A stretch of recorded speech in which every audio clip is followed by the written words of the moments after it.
Intercontinental Sport TV. I tell you, the dawn in the building.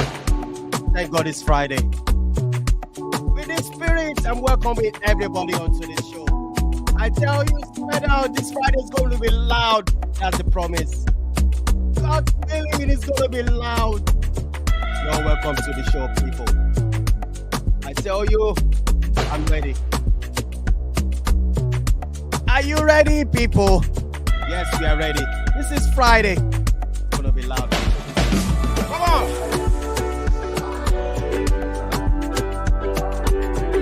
Let's do this. Smash the like on the video. I am ready. You don't need the building. This is Intercontinental Sport TV. Don't mess around. And I spread out. Go. When it rains, it pours heavily. I promise you, everybody is ready. There's something we want to quickly do, people. There's something we want to quickly do. We call it a quick debate. Arsenal people flying on top of EPL. We're so happy, and I'm going to break that wings. Come on, people. Sweet music. Smash the like on the video. Welcoming everybody onto the show. Robbie is ready. Rob is also ready. Shaye, are you ready? Quick debate. Quick debate on this. Who is the best right now at the moment? The best one to tell me today is ARTETA. I will say no. Rob is going to say it's Eric Ten Hag. They're ready.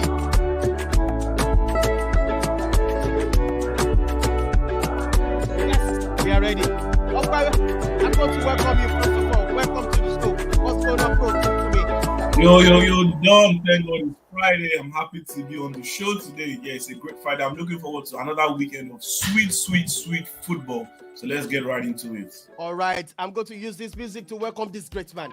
I know him, Prof. He loves Eric Ten Hag. And Okwe is angry. Let's do this. Prof, talk to me. Are you ready? Yeah, good evening, everybody. Excited to be on the show today. All right. I can't wait to get started, yeah. All right, this is a quick debate, and I'm going to start with you. But first, let me welcome this moderator today. His name is Robbie. Robbie, you are in the building right now. Quick one, Robbie, talk to me. Moderator for this quick debate, sharp debate. I call it sharp debate. Okay, well, I will just actually sit back here and just enjoy the show.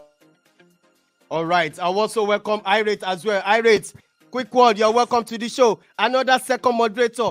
Are you ready, Irate? Talk to me. Yes, they're done. 100% ready for the show. All right. One person, last man standing. Shayomi Diora, are you ready?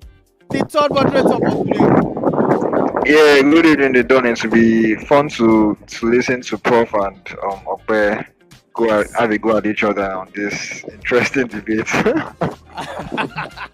All right, let's do this. You're welcome to the show. You know what I want to ask you. Okay, I'm going to start with you. You love ARTETA as an Arsenal fan, but I'm going to disappoint you tonight. Who is the best among these two? Eric Ten Hag, ARTETA. Go for it, bro. You know what? First of all, I don't even think this is much of a debate because there are two different managers in two different eras. I dare to say that. And then if you then want to go head to head, it's very hard for you to just stamp your feet and say Eric Ten Hag is clearly better. Why is that? Because you don't really have strong parameters of comparison. I say this because Arteta has had a shorter career span as a first-team manager. Mind you, Arsenal Football Club is the first place that Mikel Arteta has held his own as the first-team manager. For 3 to 4 years, he was the assistant manager to Pep Guardiola at Barcelona after retiring at Arsenal. And coming from those little years of experience as an assistant coach, jumping right into the seats of one of the biggest clubs in the history of English Premier League football and placing them where they are currently right now, that takes a lot. Not every manager can do that. Eric Ten Hag, on the other hand, has been in the game for a long time. He's been an assistant to Pep at Bayern, got his first break at Ajax. Fine, he did fantastically well at Ajax, won them titles, had a good Champions League run. However, you cannot compare the Eredivisie to the Premier League. There is no basis of comparison. The Eredivisie is not even in one of the top 5 leagues in the world. When we are talking about European football, fine, they do have a conversation because in the past they've been there. They lack parts, but then this is 21st century football, and we're talking about one of the best teams in the world. Now, Erik ten Hag taking over Manchester United, he took over a much better squad than Mikel Arteta did. Arteta took over Arsenal midway. First of all, he inherited a very terrible squad that was being managed by Emery and was brought in by the very, very fraudulent Raul Sanheli.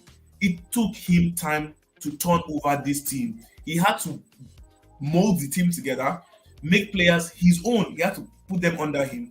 The bad eggs, he had to ship them out. And he had to make do with finances at a point in time before the board finally instilled their utmost trust in him, gave him money for where we now see Arsenal today. Unlike Erik ten Hag, who inherited a very, very star-studded Manchester United. You have 30 seconds. You have 30 seconds. Wrap up. Cristiano Ronaldo. And then he was given money to buy great players like Casemiro, Lisandro Martinez, and many more. So, I mean, if Arteta was put in the same position as Ten Hag, he would obviously be succeeding as well because Arteta is a very tactically sound manager and he knows how to get the job done. So, all right, it's Arteta for me, but Arteta for you. All right, but really, there's no basis of comparison. All right, Prof, go for it. He's saying Arteta is better. I'm sure you're going to disagree. Yeah, go for it, Prof. Yeah, I think, to be honest, I think Erik ten Hag is streets ahead of Arteta, to be honest. I mean, I'm not going to base my argument on trophies at the moment because it would be a little bit unfair because Erik ten Hag has started his career before Arteta, like he said. But look, he left Ajax. He said the Eredivisie League is not in top 5 leagues in the world. Quite all right. But this is a man who took a team in that league all the way into the Champions League, way deep into the Champions League, not once, not twice, with very average players. And this is a man who has improved a lot of players that have gone ahead to be great players. He has lost the likes of, the late, Hakim Ziyech. He keeps losing his best players, season in season of Van de Beek, and all these great Granovich, all these big players. He keeps losing them every time in Ajax, and yet, from some way, somehow, built another team, and goes on to win the title, and we have bigger clubs coming to poach his players. Now watching him, I didn't watch him very well in the Eredivisie, but coming to the Premier League and what he has done this season has just been nothing short of amazing. The way this man handled this team, this Man United team, nobody believed they were going to be in this position they are at the moment. A lot of Man United fans are giving up. When he came in, what was said was Erik ten Hag would need about 3-4 years to get Man United back. Some people said 2-3 years, to get Man United back to where they belong. But look at what he has done tremendously. He's still fighting on front for all trophies.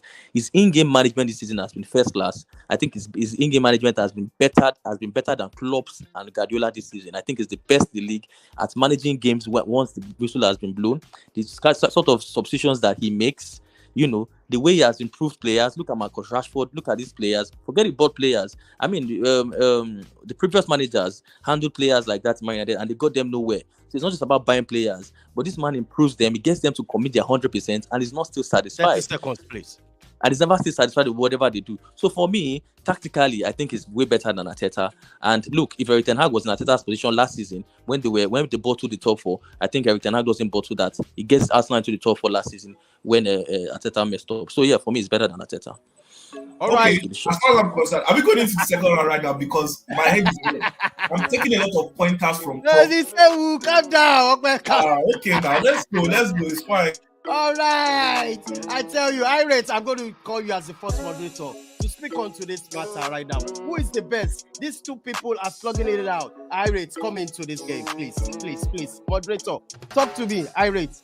Yeah, first of all, I would say it's a bit unfair to compare both of them because Erik ten Hag has been in management for some time. He was at Bayern under Guardiola, and then he went to Ajax where he won the, I think, Eredivisie twice, and also took them to the semi-finals of to the dying minutes against Tottenham. So, like Prof said, he's able to develop players, and he keeps losing these players season in, season out. Absolutely. bigger teams, and he was still able to keep Ajax at the top of the league. So incredible job he did there. And for what he has done at Man United, let's not get carried away. Man U has not won anything yet. Man U is in a good position, and looking forward to, I don't know, maybe a league title challenge. But I think Man U should make the top four, and also probably clinch maybe the Europa League or another trophy this season. But the season is still ongoing, like I said. Mikel Arteta came into us now, like Okpe said, that squad, they had the likes of Pepe in that squad and some other players, I think Socrates and some other guys. And Arteta had to dig in, he had to look for his own players. He converted Saka from left back into a right winger, and look at what Saka is doing today. So Arteta has shown, in the few years that he has been a manager, that he's also able to develop players, and given time, they will win trophies with the team. So if we are basing this argument on trophies, we all know ETH is ahead of Arteta in terms of experience and trophies. But like I said, it is an unfair comparison, because normally if you just ask me that, okay, pick one, Arteta or Erik ten Hag, I want to go for Erik ten Hag because of what he has achieved. And, like Prof said, within a short while, the big decisions he has made, bringing in Lisandro Martinez, Tyrell Malacia, Eriksen, Casemiro, Austin, Cristiano Ronaldo. He has gotten the big decisions right so far in the short while at Man United. But that does not take anything away from Mikel Arteta. This is Arteta's team. The way the team plays is how Mikel Arteta, you can tell that he learned this kind of football from Pep, and he has improved on it. So Arteta is also doing a great job, and I think the comparison in my own case is unfair. All right, unfair. He's going to come in right now, at least to buttress Okwe's point, saying Arteta is the best at the moment. Time no deal. We don't get time. I know, but Eis, let me hear from you. Are you there, Eis? You're welcome to the show. Yeah, I'm here. Good to be on the show, man. For me, I'm not going to... I'm surprised. I'm surprised we're talking about this, because apparently there's no comparison here, and it will be so unfair on Mikel Arteta. And first off, just to correct what I said, Erik ten Hag didn't take Ronaldo or put Ronaldo out of the team. Ronaldo single-handedly took himself to do a media conference with this professional guy. What's his name? The media guy. And Erik ten Hag was willing to have Ronaldo back. I think the deal breaker was that interview he had, and the board had to come in and had to let Ronaldo go. If the board hadn't let Ronaldo go, Erik ten Hag was still willing to let Ronaldo back into that team. And we we even heard in press conferences where he said it, that Ronaldo is still welcome into the team. But that aside, Erik ten Hag, he has the... And also another thing Irit said, Mikel Arteta learning from Guardiola, using Guardiola's tactics. It's so clear. Mikel Arteta learns from Guardiola quite all right, but he has been able to own his own skill. He has been able to turn things around. He has been able to take that mantle of responsibility to take Arsenal into another level. When Mikel Arteta joined Arsenal, this wasn't the tactics or formation that he was using. He was using a back three because of the number of players he had. And it was that same formation he was able to also defeat his so-called mentor in Guardiola in the FA Cup semi-final, which went ahead to win. And you could see last season, everything changed as well. Last season, the formation he used also, because he's still under the learning ropes, he fumbled and wumbled in some matches. But we saw where he went on 15 games unbeaten, 15 games run winning, until that debacle against Everton last season. And when they went on that 4 games losing streak, making them to lose the Champions League spot. This season, 2022-2023, we saw the masterclass he did. In that, I kept saying it, in that precursor to the season where they went to the USA, where they played the likes of Chelsea, played the likes of Orlando, we saw the players that joined. Immediately, Zinchenko joined. The tactics changed, and that is what they are using to dominate the Premier League up till today. I never see Guardiola use those tactics Arteta uses. So that's by the way. Comparing him with Erik ten Hag, I'm not going to do that on this show.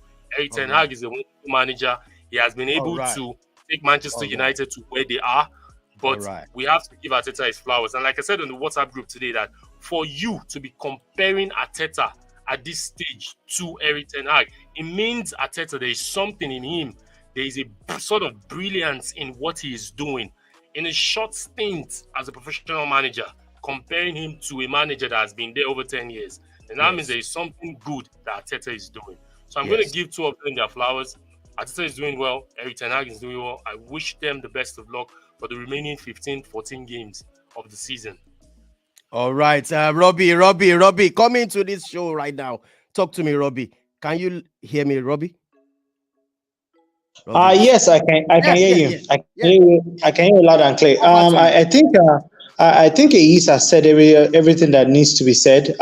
There's really no room for comparison between both managers. They are doing fantastically well with their respective clubs. I think at this point in time, early in the season, Erik ten Hag came under the microscope for how he handled the Ronaldo saga. But I think after Ronaldo left, the team has been able to go on into the new heights that they've been able to hit right now. And nobody really at this point in time is talking about Ronaldo, or it doesn't even look like as if the team is missing Ronaldo. And Ronaldo as well is enjoying life in Saudi Arabia as it is. So I think for both managers, they are on a path to greatness.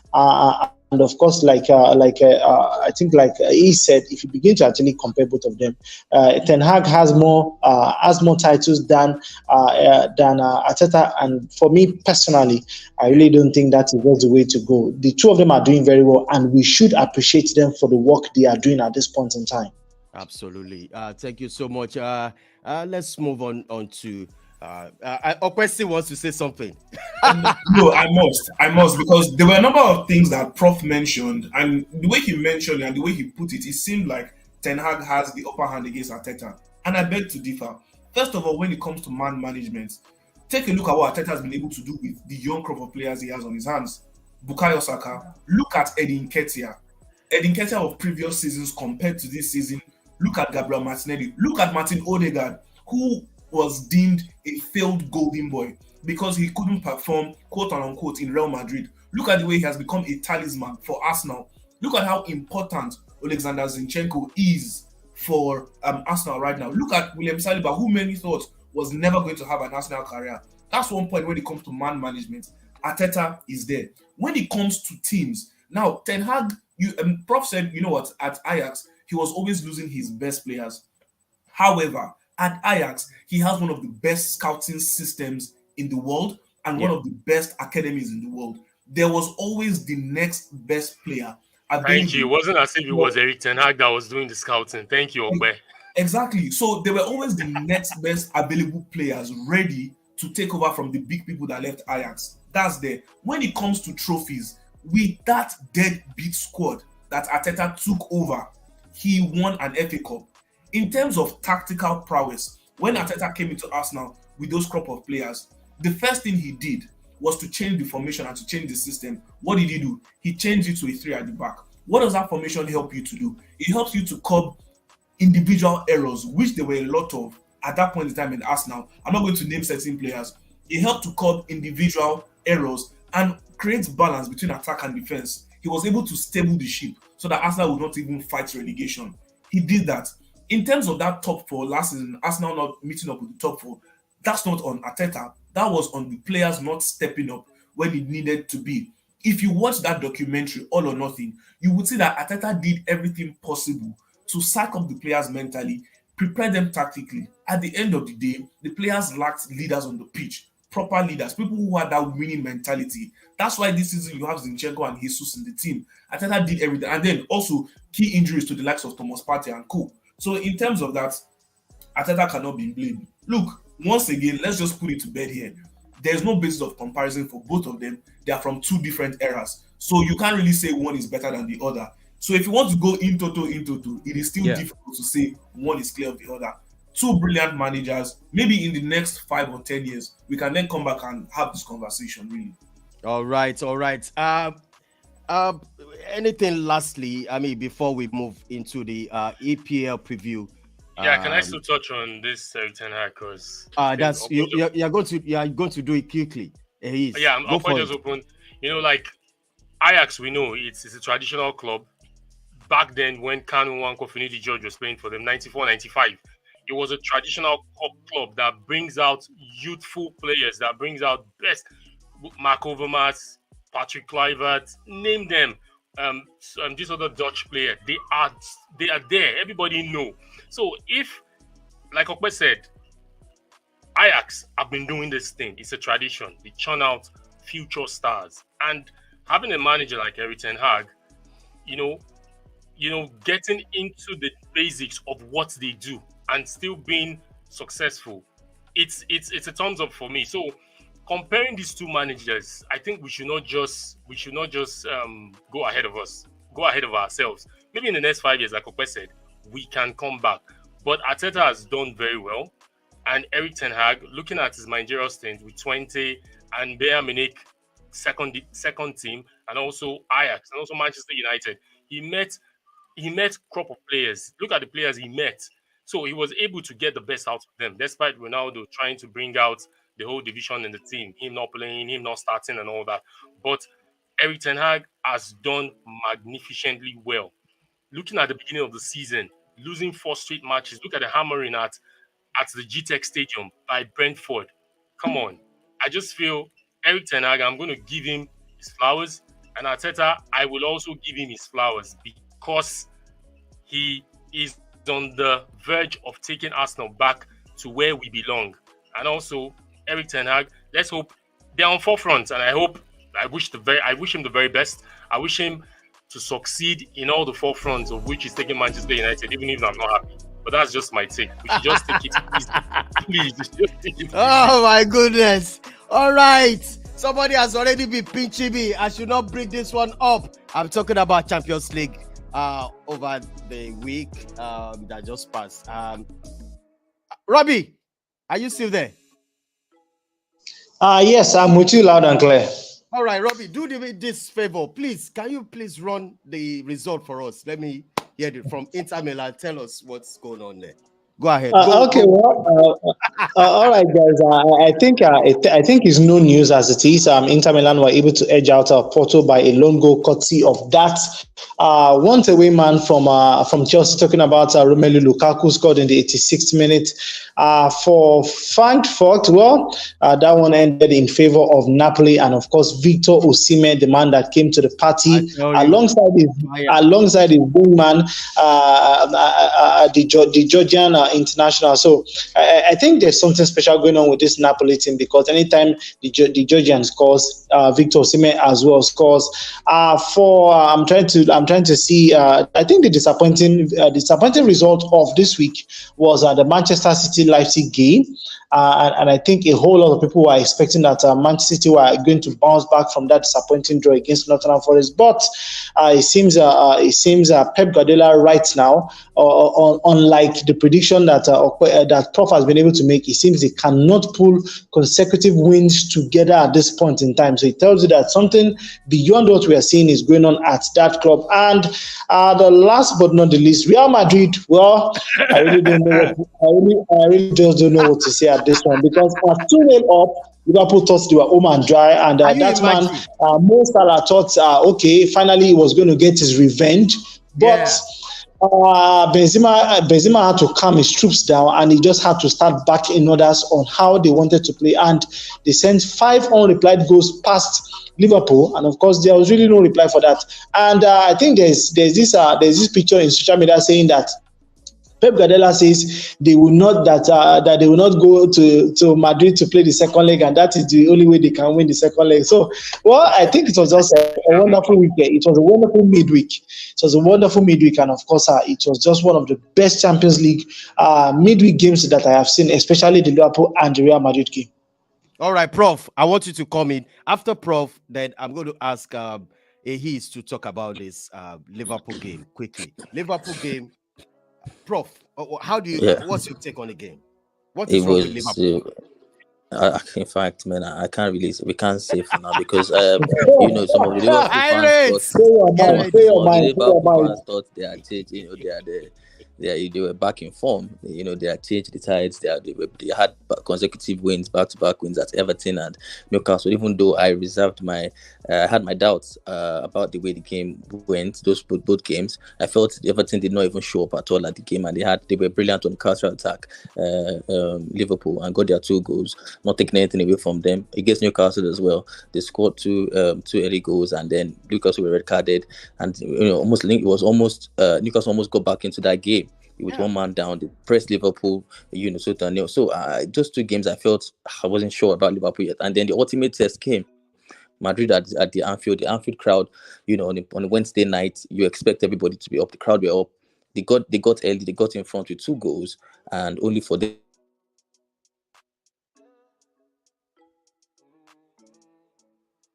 I lost him. Okay, is he still there? No, I think we lost Prof just for a bit. Prof, log out and log in again. We can't hear you at the moment. Ace, I want you to talk about this Liverpool. What's wrong with Liverpool? I'm not talking to Irate at the moment. It's shaky. Irate is going for Newcastle now. I don't even understand. Is Ace, talk to me.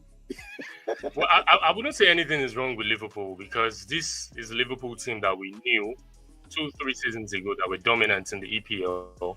And looking at that game, they started early against Real Madrid. Looking at that game, they started early, scored first 2 goals, and though one being an error from the goalkeeper. And I thought, okay, from there on, they would take cruise control. That goal that Vinicius scored, that's the first goal. It was out of nowhere. It was out of the blues. And I think that was what gave Real Madrid that impetus. That, okay, now we can have a goal. And when the second goal came in, it was the equalizer came in. I thought at that moment Liverpool will be able to, steady the ship. They are home, take it easy. But you could see the midfield were run ragged already. Henderson, Fabinho, those guys are tired. Their legs are jaded. So I felt Jurgen Klopp with the way he started. I'm just looking at the starting lineup, starting Gomez and Van Dijk. That is a total calamity. I don't know why he left Matip on the bench, because I know later Matip came into the game to have a run, but then the damage was done. So I don't know. For me, I can't really place my hand on it. I can't say this is what the issue is, or I can't say Klopp. I can't really fault, but for that game, I'll fault Klopp's formation and tactics, the lineup. But what is going on at Liverpool right now? I can't really say this is what the issue. All right, let's ask Irate. Irate, you can see the picture is on the screen right now. You can see the 5 fingers. What can you 5 fingers? Okay. Now it's turn by turn, but anyway. I know. I mean, where do we start? The game in the weekend against Newcastle, despite going 1 man down and 2 goals up, Newcastle created bundles of chances. And you could tell that the body language is all wrong. I guess when we started the game and we got the first 2 goals, and Vinicius Jr. equalized via poor defending, you could just tell, you could feel the nervousness from the players and the crowd that this is the same Real Madrid team that has beaten us like in the last 4 or 5 games. Yeah. And Real Madrid just started with that confidence. The likes of Camavinga, Modric, these guys in the first 20 minutes, they were busy sleeping around on the pitch. But all of a sudden, the confidence grew. Alisson panicked and gave away the second goal. And I expected Klopp in the second half to just, talk to the guys at halftime that, go into this game in the second half and just calm things down, like he said, and try to regain your composure to try and get another goal. Instead, a schoolboy error from Joe Gomez and the rest of the back line. Very simple header from Militao. I just can't believe it, how that kind of goal would happen. I mean, look at the expected goals for the game for Madrid, 1.6, and they ended up scoring 5 goals. That shows that there were errors all over the pitch for Liverpool. Midfield, Fabinho is tired, Henderson is tired. We definitely need new legs in the midfield. But also at centre-back, there need to be changes. I think Gomez and Matip are done, in my opinion. Van Dijk, though he has experience, he has pace. He has lost pace, but he has experience. And we have Konate, who is injury-prone, in and out. But he always gives a steady performance. So we have to look at both areas. And I also forced Jogging Club for this game. And it's always the same accusation. This jogging can be tactically one-dimensional. When your 3 goes down, there's no reason for you to have an extra midfielder. You can bring in an extra. You have 5-6 quality attackers. Bring in an extra attacker, play 4-4-2, and try to go for it towards the end of the game to reduce the deficits going into the second leg. But the same thing, he brought in Milner, brought in another midfielder, and replaced them with 2 midfielders. So Jogging, he also has to take blame for this game going into the second leg. He has to make changes. It's a very, very slim chance. It will be a miracle. One of the biggest miracles in European football if Liverpool can get a result in the Bernabeu, and it doesn't look likely at this time. Then let's quickly talk. Shay, I want you to quickly talk about RB Leipzig and Man City. It ended 1-1. I remember one of my friends bets he said Man City is going to win. In fact, oh landlord, nobody thought it's going to be like that. So what's going on? Talk to me. Yeah, that was surprising because I know 2 English actually traveled to Leipzig in the past and they both lost. Man City being one of them, I think about 2 years back, where they were 2-1 in the group stage against Leipzig, and they had, I think, Kai Walker sent off in that game. But in the first half of this game, I think it was the proverbial game of 2 halves. In the first half, City had possession, they had control, although to be honest, they created way little. I was pretty embarrassed with how Leipzig approached the first half, and you could even tell from Akurosa's his reactions on the touchline, where he wanted his players to press them a bit more with a bit more intensity. So in that sense, you can see City could have, maybe they would feel disappointed to not have scored more than 1 goal in that first half. But after halftime, Leipzig came out. They played some really amazing stuff. It was like chalk and cheese, to be honest. They came out. They were more fearless. They were more energetic in the press, and they were able to force errors from Man City. And we know that this current Man City, they are not as strong as regards at least holding on to leads. That's one weakness. They also tend to give away chances compared to previous City sides, who you could tell that they would limit the opposition. So I was pretty impressed with how Leipzig were able to respond in the second half. So on this one, and to be fair, Man City actually had a penalty appeal. Was it a penalty? I think it was, honestly, because I feel, even though you can say it is. It was a penalty. I saw the replay. It was a penalty, definitely. It was the player's hands were in a very weird position, and he prevented the header from maybe going on target. I know keeper might have saved it, but I think that was just a very weird position for his hands to have been in. So that should have been reviewed. I was surprised it wasn't, but I think on the balance of play, Leipzig deserved the draw. All right, let's move on to this game. EUROPA. Yesterday was Manchester United show, and it was a fantastic game. It ended 2-1, 4-3 aggregate. Prof, did you watch the match? Prof? Yes, I did. I saw the game. Yeah. Talk to me. How did you see the game? I know you're probably excited. I mean, look, like we've been saying, it was a brilliant game. It was almost like a game of 2 halves as well, like Shea said about the City game. Xavi came with a game plan. Started with almost like a very like a 3 DMFs, Busquets, Casey, and De Jong sort of in the middle of the park. So they were very dogged, and they were trying to keep it very tight, especially at the back. Xavi went with his first choice centre backs as well, back 4. So, and I felt like he did the job on Bruno Fernandes as well, because he used Sergio Roberto there, who came inside and had about the handling that with.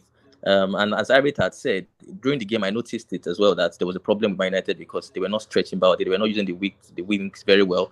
The Weghorst was almost non-existent in the game, and Rashford was finding it difficult to get into the game. And what does Ten Hag do in second half? Straight away identified the problem, and he changed it. It brought in Anthony, who was a super managerial decision that he did there, and Anthony got the winning goal for them. Fred as well got the first goal. So look, Man United they are something else. They are going under the radar at the moment. Everybody's speaking about Arsenal and City, but I think United have to be very, very feared at the moment. Do you agree with that, Okwe Adibari? United should be fed at this moment. Yes. Yes, I agree with that. But you can't take anything away from Eric Ten Hag and what he has done with his team. I think first of all, the fact that he has instilled discipline in the team, you can see that players are fighting for so Ten Hag is doing a fantastic job at the moment, and he's doing a great job. I can name a number of positions where I can see there is now positive competition. First place is the right back position. Aaron Wan-Bissaka has found himself again, and he's playing much better. Same thing with Luke Shaw. The introduction of Malacia into the team has allowed Luke Shaw to step up. We've seen how Luke Shaw can even also play as a centre back right now. And this Barcelona team, I thought they would probably have the upper hand against United because they've been playing so well since the beginning of the year. I expected them to put a better fight to Manchester United in the first leg. But obviously in the first leg at the Camp Nou, United were dominant enough to get a point out of it. Let's just put it that way. Now that we know that, away goals don't count for anything anymore. But coming over to Old Trafford, I think I even preferred United's performance at Camp Nou compared to the performance at Trafford. Yeah. But at the end of the day, United got the win. That's what football games are all about. Winning trophies, that's what it's all about, getting the result at the end of the day. But going forward, yes, United is one of those teams that you should be wary of. They are very dangerous on the counter-attack. In terms of difficult positions in games, Eric Ten Hag knows how to turn the game to the advantage of his team. We've seen so many times where you have Wout Weghorst dropping very deep, allowing Bruno Fernandes to play on the right, Rashford through the middle, and then, they've got Sancho on the left, or Elanga, or Garnacho, as the case may be. And United have other players who can make a difference in the team. Big ups to Fred. Wow. Fred has had a remarkable turnaround of career. I just can't believe it. I think Fred has to be one of the most trolled United players since he joined. But I must say kudos to him. He's playing much better. And obviously, the juggernaut himself in Casemiro. He's the main for United. He makes a difference. A lot of times in that game, he had timely tackles. Barcelona could have scored cheap goals against United, very cheap goals. But Casemiro was always there to save them. So yes, United is one to look out for in this Europa League campaign. All right, let's move on to game 25 of this. Game 25. Everton tomorrow will be welcoming Aston Villa, and also Leeds United, Southampton, Leicester will be welcoming Arsenal. That is where I want AEs right now to talk about the game coming up for Arsenal. All eyes on Arsenal right now. AEs, what do you think? I don't think AEs will be watching it. We'll be voting tomorrow. We're voting in the country tomorrow. Yes, so another test for Arsenal. At that time, voting would have ended because it's 4 p.m. Nigerian time that match. Oh, okay, yeah. So another test for Arsenal, starting of the beginning of the season, test upon test, the October test, September test, November test, the December test, and also December, when we came back, January, February, a bit of deep in our form. And this is a game where they just have to go out there. Leicester City have been in a good form in the last 3 games, albeit they lost to United last week or last weekend. Despite the loss, at the beginning of that game, they had chances to have put that game to bed. I know you guys were praising Manchester United. One thing I just wanted to chip into Manchester United is De Gea, whichever one. Whatever.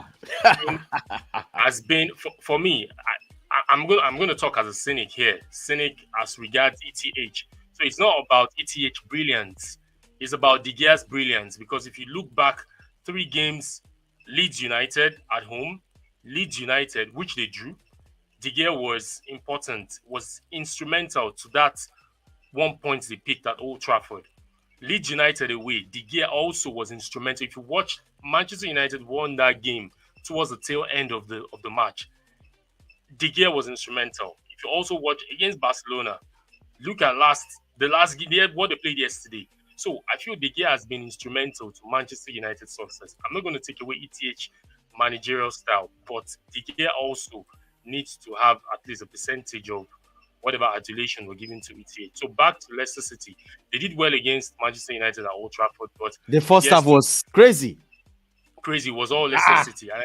And I feel that is going to be the chink in the armor for ETH because he doesn't start the game well. opponent, even yesterday, Barcelona had chances to have put that game to bed in the first half.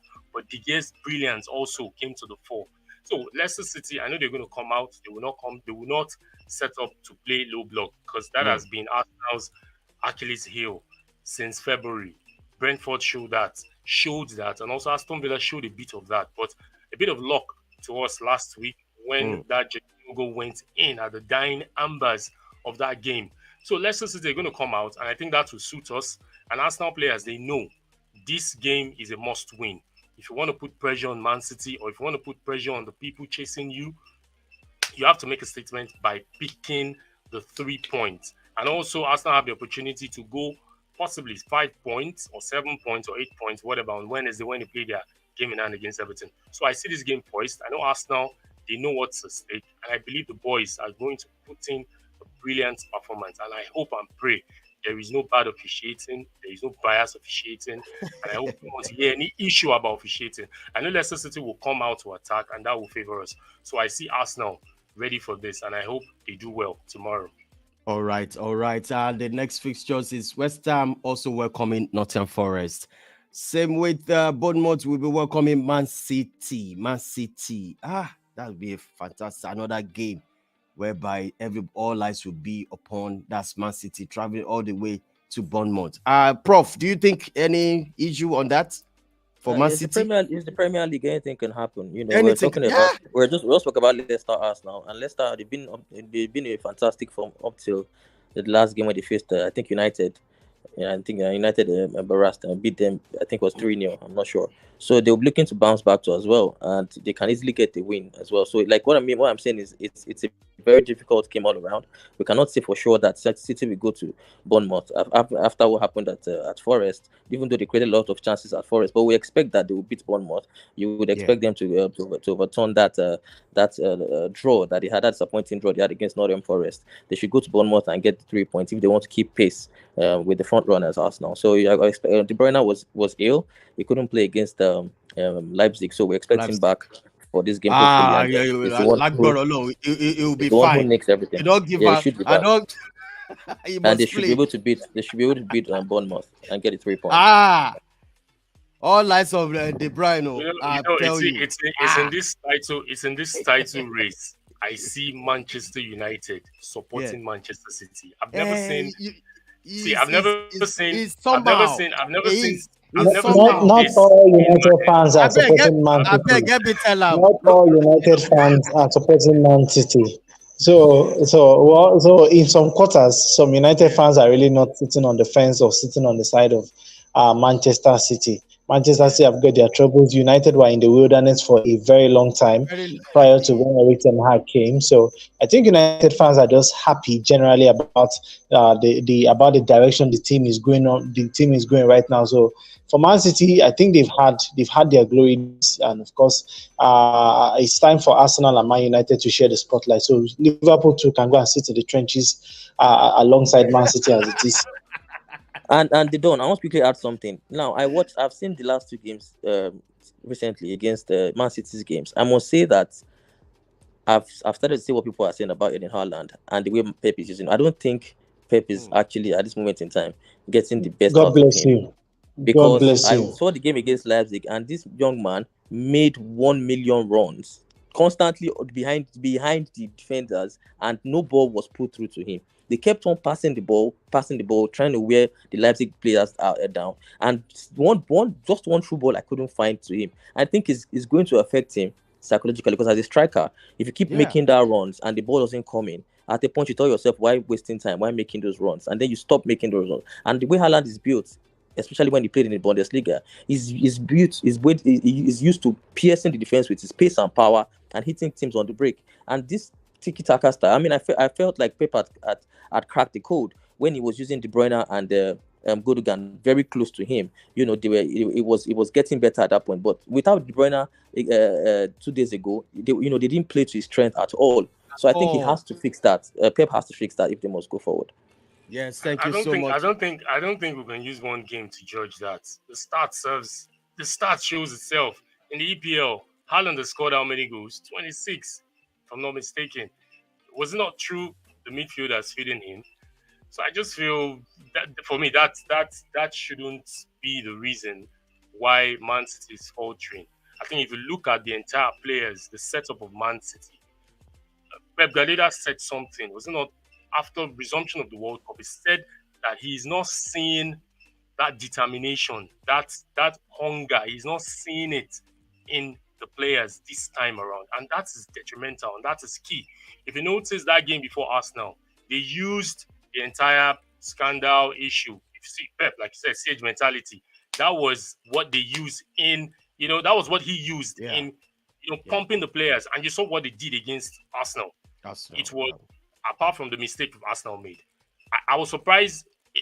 I was surprised the level dropped against Nottingham Forest. I watched that game.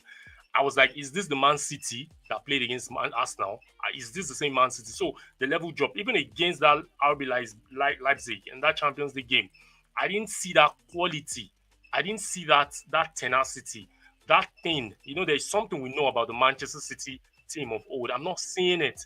And it boils down to the players. And if the likes of De Bruyne, the likes of Gundogan, the likes of Bernardo Silva are not having that hunger, are not giving Pep that zeal and that will to go into the pitch and play, I think it's a problem for Manchester City. And I hope that problem lasts till week 38 of the EPL. Yes, Robbie, I'm going to ask you about this game. Irate, don't pick race. Okay, Irate is back. Irate, you're welcome to the show once again. You know what, Irate, there's a game tomorrow. Let me tell you the game: Crystal Palace versus Liverpool. This is gonna be beautiful game. How you seeing this game? Considering the fact what happened over the. Okay, let's leave that one. Can you tell us? Yeah, it's a very important Make game. I leave Iris now. I don't mind them, guys. We have another final on Sunday. I'm not worried. That's Newcastle. Liverpool has a final on Sunday. When did Liverpool qualified? I did not know. I don't know. All right, Irate, what's going to happen in this game? Yeah, it's a game for the players to show that it was a very big blip, but yes, they actually need to. I think the only thing we'll be fighting for this season looks like it will be the top 4, which is very, very much achievable. Like I said, if we have 2 games over Tottenham, and if we win both games, I think we'll be like 1 point behind Tottenham. So it's very important to build the momentum going towards the end of the season. The loss is a big blow, definitely, but I mean, you still have something to fight for, even if it's a slim chance. You have to go ahead and fight for it. And Crystal Palace this season, for me, I call them the most inconsistent team in the Premier League. They are always blowing hot and cold, draws, win, lose, draws. You really can't predict Crystal Palace whether they are playing home or away. So, and we also have good record against Crystal Palace, both at Anfield and at Selhurst Park. So I think we should be able to get 3 points in this game if we still want to have something to fight for this season. It's very important that we don't increase the gap between us and Tottenham and Newcastle in the top 4 race. So I know it was a big loss, but I expect us to rally and the players to give their best performance and get 3 points against Crystal Palace tomorrow.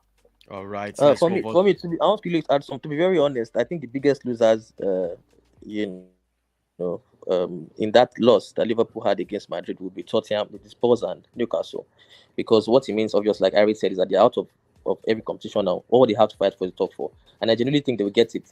I think Klopp is too big a manager. He has just one focus now, and he's having his players back. The likes of Jota and Firmino are back. Diaz is looking to be back as well. I think that squad is enough to fight for the top 4, and I think they will get it. I think either Spurs or Newcastle will leave that top 1. Liverpool will get it. In fact, for you coming to say one or two things, Prof, I'm going to drag you into the next game. That's Spurs.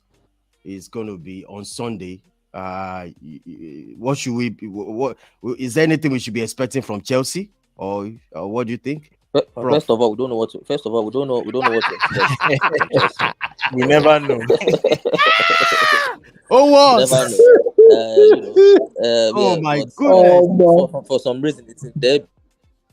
Chelsea, and we always seem to perform when it comes to sports. For some reason, Chelsea always seem to step up the game, and then I think Graham Potter now. I mean, he came into the press conference today smiling, making jokes, and he said he made a joke that he asked him, "How did that go?" He said, "It's still here." I know Smile it's on his face. He's So it feels smiling. like that man feels like he has the back. suffering and It feels smiling. like he has the Make it backing they play. of the board. It feels like he has the backing of the board. And look, our players are back. Like I expect, likes of Rhys James, all the players who sat out the Southampton game to be back. Rhys James and Co Thiago Silva and these players. Look, I see Chelsea stepping up the plate in that game and getting something out of it. Will they win? I don't know, but I think they will not lose the game. All right. Going into Arsenal versus Everton again on Wednesday. Ope Adebari is coming up. It's going to be a serious one this weekend, though. And also on Wednesday, how do you see going to this game, Everton? So first of all, Arsenal has entered crunch time. This is the period in the season where their resolve is really going to be tested. So they need to show what they are made of. They need to show that they are worthy of being crowned champions. The match against Leicester away is not going to be easy. Leicester is trying to get back into good form, despite the recent loss that they suffered. But then again, they found their form sort of.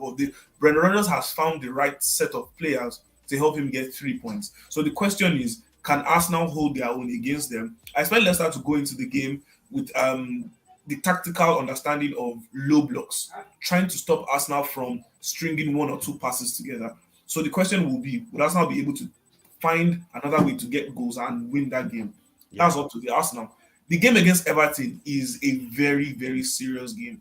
In the last 2 seasons, away at Goodison Park, considering this season as well, Arsenal have lost. Losses against Everton have been detrimental to Arsenal achieving either the top 4, to be precise. So Arsenal has a point to prove. It's a good thing that the second leg of this fixture is going to be at the Emirates. Revenge is on their mind, but can they be calm enough to get a result? Only time will tell. So it's a double game week, very important for the players. It's important that those coming back from injuries find a way to make an impact in the team. I've seen many clips of Emil Smith Rowe. He seems like he's getting sharper by the day. And Arteta said in his pre-match conference that Thomas Partey might be a part of the squad against Leicester, even though he has missed a major part of training. But I mean, if it was left to me, I would continue to play Jorginho, who is in good form. But I mean, if Partey says it's 101% to play, why not give him a run in the team? So it's going to be a difficult fixture, but I expect Arsenal to dig deep, the way they did against Aston Villa last week, and to get 6 points out of these 2 upcoming games. Also on Wednesday, another wahala for Liverpool. Again, I'm coming back to you, Irate. You are welcoming Wolves. What's going on? Yeah, it's another big game. From now to the end of the season, we are having big games. And like I said, it's important to get points. If we can win these 2 games, we are closer to the top 4. And I know the players will be up for the challenge. But tomorrow is more important. If we can get 3 points tomorrow, that would build the fragile confidence we have right now going into the game against Wolves. So I think tomorrow is going to play a huge part going into the next game. 3 points tomorrow, then I can say yes, the players will be ready to go again at Anfield against Wolves.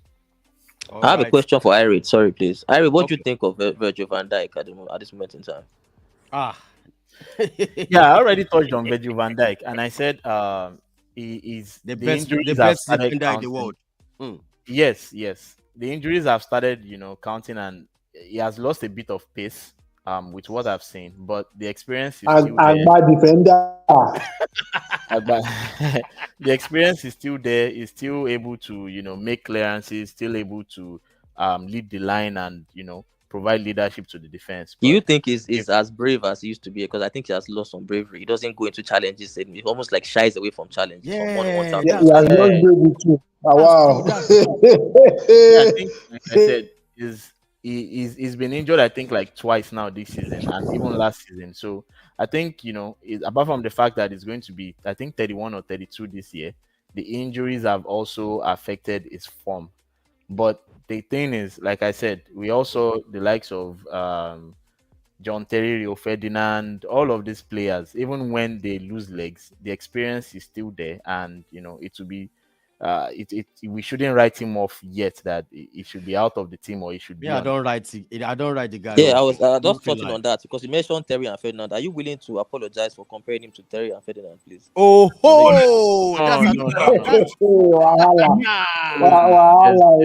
there's no way we're apologizing. Van Dijk is still playing. He has not retired. By the time he retires, then we'll see. But you see something, I'd like to share something about this Liverpool team and how people can assess this team from two different perspectives. The first perspective is the fact that this team has been successful in the past, right? With this same crop of players. Yes. But the question is, have these players become lackadaisical? Have these players lost the drive? Fine, they've now added some new players into the team. But what about the midfield as well, which is the core of the team? Thiago is injury prone. Jordan Henderson is not the best midfielder in the world. Neither is Fabinho, who seems to have lost form. But then again, you think to yourself that if these are the same crop of players that helped them to win the Premier League and the Champions League back to back, why are they not successful now? I think probably Klopp needs to do the same thing that Pep has done over time, which is to refresh the squad. I think Virgil van Dijk will be in a better position if Ibrahim Konate was fit and playing well. Just like Ira said, defenders can use their experience and tactical prowess to actually be very good on the pitch. Towards Terry's last years at Chelsea, he wasn't the best in terms of pace, but he was always paired with defenders who were more complete than him. Talking about Gary Cahill, I'm talking about David Luiz. So you could not really catch the bad side of John Terry. So if Konate was fit constantly and playing, you would enjoy seeing Virgil van Dijk because Van Dijk would have the access to spread passes from the back. Now, in terms of talking about Konate, now you've seen that he's injury prone. The backups for him are nowhere up to standard. Joe Gomez, nonsense. Matip, nonsense. So Liverpool need to go back into the transfer market. They need to get another centre-back who can provide good competition for both Van Dijk and Konate. Obviously, the midfield is a problem. They need to flush out some players and put new energy into them. Rumor has it that they're trying to land Jude Bellingham. Hopefully they do. That would be good for them. But then again, I think some players do need to be shipped out of the squad, and then you need fresh and hungry players who are going to do things for this team. Also, they need to find someone who is going to make Salah great again. As far as I'm concerned, that major point he made. Which Salah is great again? Salah is finished at 30 guinea. When he's 30, what does he want to be great again? Maybe it's time to shift Salah because they've got Luis Diaz, who on a good day is a fantastic forward. Cody Gakpo is now a member of the team, right? And then you've got Darwin Núñez, who has the potential to be a great player. You've got Harvey Elliott, who is one for the future. I think Klopp is one of the managers that can bring something great out of him. So there are many options, but it's left to Klopp now because we know Klopp has the backing of the board. What is Klopp going to do? Is he going to refresh this squad, or is he just going to keep adding to the squad? Adding so far has done nothing for them. As far as I'm concerned, there's only one option left. Yeah. All the points you have made, there's one thing you have forgotten to say, and if you don't say it, and Klopp does all these other things, I think this is a major Achilles heel over the years, even when we were winning, and that is none other than Mr. Trent Alexander-Arnold. Against Real Madrid, he was closer to Salah than his own defense. This man doesn't. Yes, so let me tell you something. If Trent Alexander defending striker under Pep Guardiola, he would have been converted into a 6 or someone who can play as a box-to-box midfield. That's what we are saying. Klopp should probably play him on the right side of midfield. He can still why not? Drop Milner. I wonder why a right back Milner against Real Madrid. It made no sense to me. Push this guy up. You brought in Calvin Ramsey for Rangers, and the guy is injury prone. I don't understand.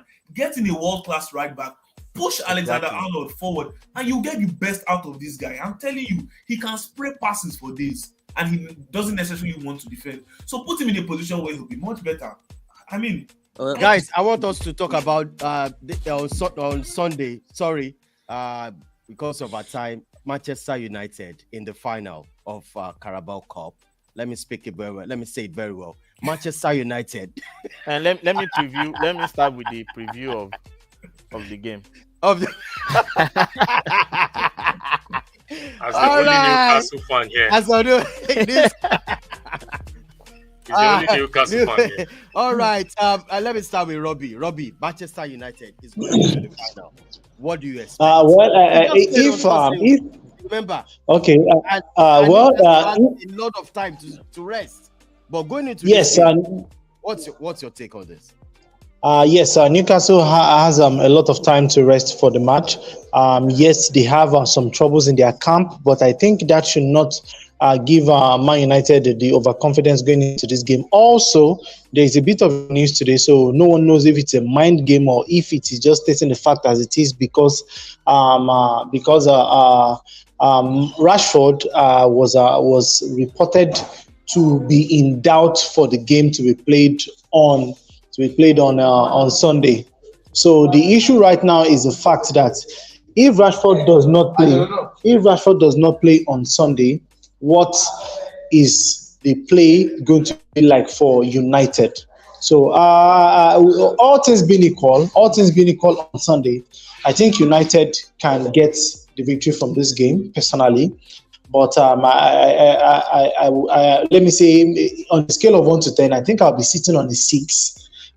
Because it is a cup final and anything can happen. So for United, I think with the form that they have right now, they can be able to get a victory. But Newcastle are no pushovers because on a very good day, if everything actually falls for them as it should be, Newcastle can be one very, very bad headache you don't want to have in your head. So that is just my take as touching United and Newcastle. All right. I rate. Newcastle man, tell us. So what do you feel about this final? First final in I think about 50 years or thereabouts. Yeah. 49 years. No. I think they had the final in 98 or there. They lost it. I would say this would be their first trophy. Yeah, let me retrace that. If they win this, if they win, it will be their first trophy in 50 years. So it's very important. I was listening to Alan Shearer say it's more important than the top 4. And I think that I don't think Newcastle will be so bad that they won't be in European places. I mean, worst case scenario, Conference League or Europa League. But that trophy means more to Newcastle than Man United. To be honest, even though that Man United, you guys are where you are, I don't think you should be celebrating too much about winning the Carabao Cup. But Robbie, but for Newcastle, this means a lot going into this game. I think the players are pumped. From the images I see around St. James Park, the fans, even local players like Dan Bond and some other players, I forgot the names of the other players. This guy in midfield, they are all forgetting the name of your players. They are already. These ones are not. Thank you. John Longstaff, Willock, there's no Nico. There's no Martin Dubravka. It is Lorios Karius of Karius. That is going to be good. This is the chance for Karius. I'm very bothered about Karius because he has Liverpool ties, and I don't want him to bring their... He has Liverpool ties. That means he doesn't like Man United. That's what it means. So you should be excited, honestly. I don't want him to bring bad luck for those boys, I beg. But Karius will bring bad luck as usual. He will bring bad luck. That one is no brainer. I tell you. So how about we look at it this way, that they have a better, for me, this season statistically, better defense than Man United, and Bruno will be back at the heart of the midfield. They can protect Karius. Let him come back. Exactly, they can protect Karius and do a good job on. Honestly, I think Newcastle will be pumped for this one. It might go all the way to penalties. I just think Newcastle will edge it slightly for me in this final. It will be a tough game, but I think they will edge it. Yes, because of our time. Because of time. Because of time, we just have to end up the show for tonight. It's been fantastic, and I tell you guys, back on Monday, I'll be celebrating with you with Manchester United with the first trophy. See people, you guys celebrating Carabao Cup. No, I know. I mean, just Did you not celebrate it last year? Did you not celebrate it last year? I'm talking now. Did you not celebrate this same irate? Did you not celebrate that trophy last year? Which one is celebrate Carabao Cup? We celebrated 2 team trophies last season. From quadruple to stainless cup trophy. All right, guys, I have to go right now because of our time. Thanks so much, guys. Respect. Big up to all our fans. Please smash the like on the video. This is how we do it. Open, thank you so much. Shaye, one love, bro. Have a great weekend, everyone. Have a great weekend. All right, Prof. Thank you so much. Thank you so much, Prof. Irate, one love, bro. Thank you. See you. All right. Robbie, one love, bro. Thank you so much. We'll be here on Monday for the final. Sure. For the celebration. Definitely. First trophy of ETH era. Yes. All right. Smash the like on the video. This is how far we can go. You don't need the buildings. Smash the like on the video. Subscribe. Share this video. This is how we do it every Friday. One love, people.